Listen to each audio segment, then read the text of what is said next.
Welcome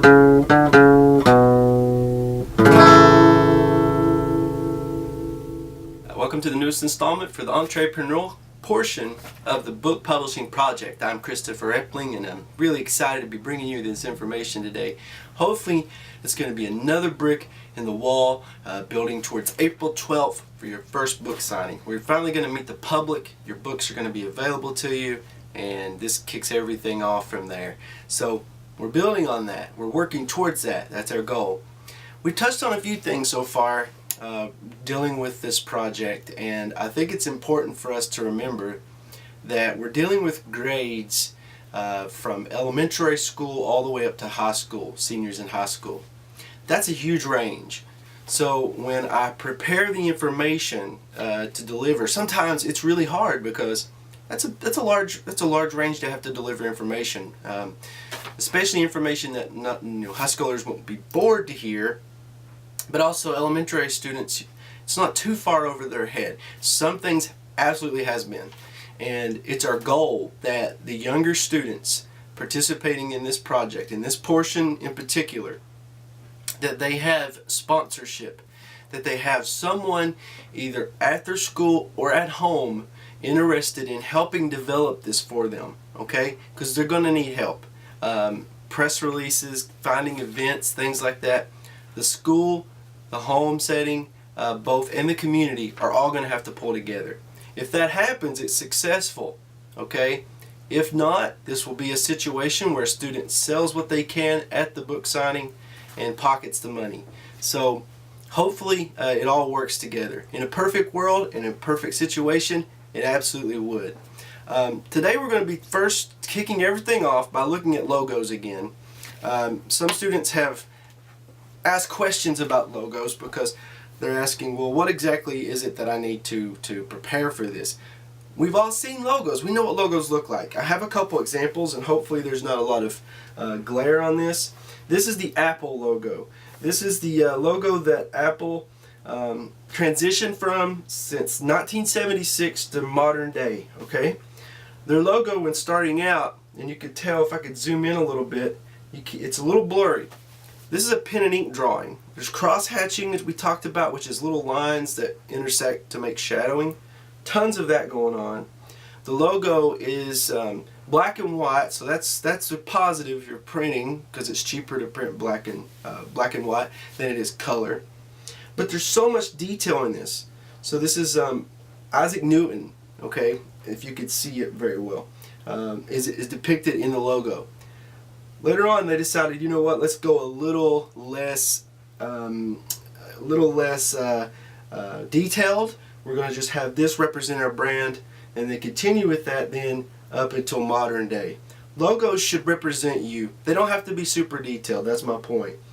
Look at Lego. Lego is 4 letters surrounded by a black and yellow halo.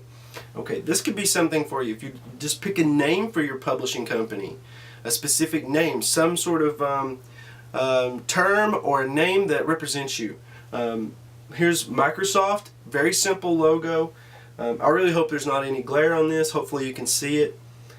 Representing Windows, so we have a window pane that is moving with color, okay? UPS and Starbucks. Starbucks is a little detailed, but still it's not too over the top. That's something that's easily reproduced. UPS. And then, of course, the Nintendo GameCube. Intricate and nice, neat design. You know, the cube representing the G, but still not super detailed. This is the kind of stuff I want you to be thinking about. Now, the strange thing is I have a few students that are writing me, asking me questions that we're covering in the videos. If you're not watching the videos, there's no way that you're prepared. I can't, it just worries me when I have a question come in that is concerning something that we've covered, maybe even talked about in every segment of this so far. So please, I'll stress this again on the holler, and I'll stress this again also on the YouTube notes that the video is going to be produced today, up and running on YouTube, that please watch the videos. If you haven't watched the previous videos, go back, watch those videos for your students. Have your students watch those videos. They're not too long. They average between 25 and 45 minutes. That's not too bad. Okay? Alright, let's talk a little bit about business today. Now listen, I'm going to be real frank with you. I don't have a business background in terms of education. I did not go to school studying business. But since 2010, I've owned my own company and operated my own company. I've learned a lot about business. And when trying to sum up what business aspects we need to focus on, what makes a business run, I've narrowed it down to a few different things. I really need you to pay attention. The younger students, just try to roll with me, try to stay with me on this, and I'll do my best to explain it. The older grades, the students in higher grades, now I really need you to write this down, try to comprehend it, and remember it. These are things that you're going to have to need. If you're serious about this, you'll do it, okay? That's just the bottom line. The first thing I want us to think about today is consumer. Forgive my writing. Okay, what is a consumer? It's a business term that focuses on the person who is looking at your product, who could potentially purchase your product. In business, okay, a consumer is a little different than a customer in the sense that a consumer may or may not be aware of your product, but they're still a consumer. A customer is aware of your product because they're potentially going to purchase it. A consumer, if you think consume, right? You absorb, you bring in, you take in. Capitalistic systems that we're in, where you have an exchange of goods for monetary means, okay? So if I pay you this, I get this in return, and that's okay, right? It's a wonderful system. In this, a consumer are all those folks out there who could potentially become customers of yours. Here's what you need to think about. How do I make these consumers aware that I have a book ready and to be purchased? How do you do that? How do you bring awareness to the consumer? Okay, we're going to be talking about a few different ways you could do that a little bit on in the video, but stay with me as we push forward and talk about our next term. Okay, the next term is your competitor. Now, what would you think a competitor is? One good example that I can think of is last night. This is March Madness in the NCAA tournament. We had Gonzaga versus North Carolina. North Carolina was Gonzaga's competitor. Whether you rooted for Gonzaga or North Carolina, or you're just miserable that UK lost and you're done with it for the year, this is just an example. But in business, you have competitors too. A competitor is the other person, okay, who is selling a product similar to yours, but not exactly like yours. That person is your competitor. Now, I don't want to get too focused on this being like a competitive challenge. You have to beat the other person, which is, you want to. You know, I'm a firm believer that, you know, it's okay to give awards for effort, right? So if you have 4 teams and they're playing and the goal is for one team to be the champion, the losers or the people who did not win receives a medal. Okay, fine. But good competition's healthy. In a democracy, we need it. And especially in this project, competition is important. So your preparation for this book signing, okay, will determine how successful you are. And how successful you are could be related to the person next to you not being so successful or being more successful based on how they prepare, okay? So a competitor, that's a big, big, big aspect of business, okay? Now we've got another word here. Now this word is one that I have had a lot of interaction with and learning about since becoming a small business owner, and that's distribution. Now think about this. Let's say you have a ton of books, all right? Let's say you have boxes and boxes of books. Now you need to get these books out into the hands of people, right? Your consumer, your customer. So how do you do that properly? Emmy in the Lesson is one of the books we're publishing this year. Here's an example of that book. I want to get this out into the world so people can have it. You have to start choosing your distribution channels. Now, channel is just an option. How do you get the book out there? One really, really well-known way is Amazon. So you can list your book online on Amazon. You're going to need help doing that. You're going to need help from a parent or someone at your school, your teacher, a representative to do that. Students in high school may not need it. Maybe 7th, 8th grade, maybe not either. But chances are you're going to need help with getting this out there. But Amazon is a good first step in finding a distribution option for your book. The point is, you don't want to just have people purchase your book in person. That limits everything. That means everyone in the world will have to come to your book signing to buy your book. But if your book is made available online, right? Think about it. The whole world can purchase your book if they're interested, right? Now the next term we're going to be looking at is one that we've covered a little bit about, and this is the media. How do you use media to help you grow your business? We talked about a press release. Now we have a student already sent in, I don't think she sent in an example, but I think that she did mention that she has a press release ready, and that's great. That's amazing. If you have support to help you do that, that's even better. So a parent or a teacher that'll help you form a press release. If you're watching this video and you don't know anything about press releases and you're like, it's the first time I've heard it, go back and watch the last video. It'll help you understand what a press release is and how you use it. The media helps get the word out, okay? The media, the newspaper, television, radio, helps get the word out about your book. But why and how can they do that? You start off by, like this event on the 12th. Take a photograph of yourself. Have someone take a photograph of you. Signing copies of your book. Send that to your newspaper with a small write-up. Okay? For instance, Isabella Stevens signed books. Signed Isabella Stevens, okay, that tells us who, did her first book signing where? At the Expo Center in Pikeville on April 12th. And when is 9 a.m. on April 12th. Okay, so look back and watch the videos to find out what a press release is. Inside of that, if you have a link to your book on Amazon, even better. Chances are you won't leading up to the 12th. I know you need your books to process and create that on Amazon. But in future references, if you do a signing this summer for a festival around your local region or area or county, be sure and document that with photographs. Send that to your newspaper.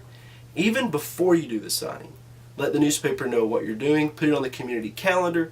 This is important stuff. You have to use the media that will help you to grow your business.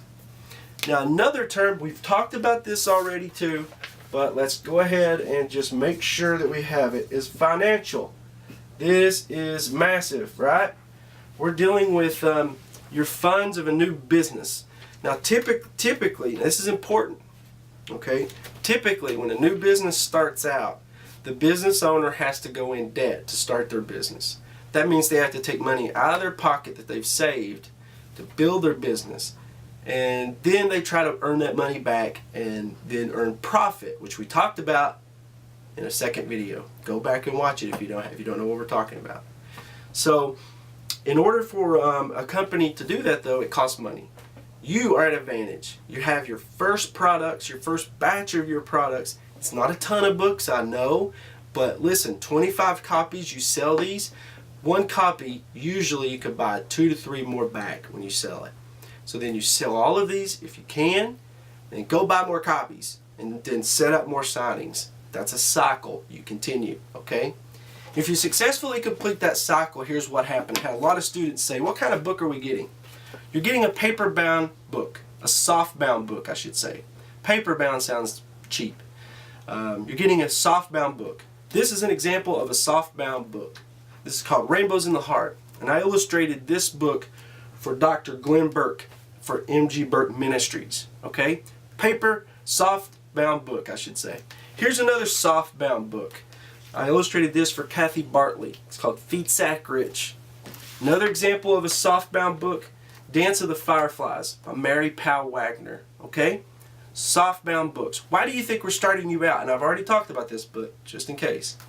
We're starting you out with soft-bound for a simple reason. It's cost efficient. Meaning that, let's say we order 25 hardbound books, which would be super expensive. You show up at the signing, you sell a few, and you're done. Okay? What good is that, right? We're going in the hole. So we're investing in you, okay? But it's up to you to grow that business. Meaning this, if you sell all of your books at this first book signing, take that money, buy more, set up another book signing, sell those copies, you're going to eventually have a good size amount of profit okay? With that profit, you can take your softbound book and turn that into a hardbound book. That's a printing option, but it costs more money. You're going to be responsible for that, okay? Here's another example. This is a softbound book of Neighboring by Mark Mattmiller. I illustrated this book. Here's the hardbound version. It's more expensive to produce it, okay? So if you're interested in having a hardbound, you would prefer to have hardbound, I don't blame you, but you're going to have to earn that. We're going to give you what you need to get started, okay? Let's look at another term today. This is really, really important too, because this term deals with how you run your business. Strategic. What does that word mean? Usually when you think of the word strategic, you think of the military, or you think of maybe playing a game, right? You have to be strategic with your business too. Meaning you have to be aware enough that I'm going to be doing a book signing on April 12th. I need to let the media know. I need to let the media know so that my consumer will turn into my customer. I need to let the media know because my competitors may not. I need to let the media know because if a consumer can't be there in person, maybe if I have my book on Amazon, they'll purchase it just by reading that in the article in the media. Media is important. If you have access to someone or your school can build a website for you, I highly suggest doing that. If you're serious about this, it's not something absolutely necessary or required, but it's an option and it's something that will really help grow your distribution and your media outsource, okay? All right, so I hope you've got these written down. Consumer, competitor, distribution, media, financial or finances, and strategic. These are all aspects of a small business, and you are responsible for those as a business owner. Okay? I'm going to get rid of these for a second because I have something else I want to share with you before we end today. This is something that I think is so important. So everyone right now, listen to what I'm saying because this is so important. In small business and with any business, in life in general, these things are important. Your goals. I'm going to challenge you to today set a goal for April 12th. That's your first goal. Okay? Set a goal for April 12th. Your goals could include, I'm going to have a poster in front of my table. I'm going to have bookmarks made. I'm going to have a little small stand-up thing of cover my book. Business cards. I don't know. It's up to you. You have money available to do these things with. If you're not doing anything, then either your leadership is failing you or you're not really engaged. And it's really sad because the slot that you occupy in this, someone else who really wanted to participate is missing out. So even for that alone, I encourage you and highly, highly suggest that you take this serious, okay? Set goals for April 12th, all right? Number two, we're talking about goals still, right? The summer. During the summer, there's a lot of opportunities for events in your region, in your area. Festivals, different type, even setting up a book signing at your local library. Contact your library. I guarantee you they'll let you sign books there. You need to reach out and start planning. KVEC is not going to set you up with signings throughout the year. We are hoping and working to perhaps having a signing at the Kentucky Book Fair. Okay, either this fall or next year for you, okay? We're trying. That's a process. But for you, set goals. I want to conduct a book signing at my local library this summer. That's a goal, right? Okay. And number three, still talking about goals. Set goals that you want to achieve before 2018. God willing, we all, healthy and able to do it, right? Set goals for before 2018. Those could include, I want to sell enough paper softbound copies of my book to purchase hardbound copies of my book. That's a big goal. That's one you could create. That's one you could achieve if you work hard. Okay? Other things that I want to talk about just a little bit today, and we'll go into more on this in our next video, is budgeting. Okay, budgeting. I want you to think about, budgeting and what that means. What does it mean to be able to budget your finances? What does that even mean? Think about that before next video. this Thursday. Also, keeping proper records, that's important. So these first 25 books, when you sell them, have a book set aside that you write down how many books you sell, and that way you know exactly what you have in with your inventory, and what you have for your profit, and what you have for your cost associated with the products. Okay, it's a lot. I know it's a lot, but take from it what you can get and then work towards it and set goals. Okay, thank you all so much. I'm enjoying this. I hope you are. Any questions, let me know. You can ask me those on theholler.org or email me. I'll put that at the bottom of the screen. It's eplingillustrations@gmail.com. Thank you so much, and I look forward to Thursday. We'll be at Pikeville High School. Till then, see you then, if that makes sense.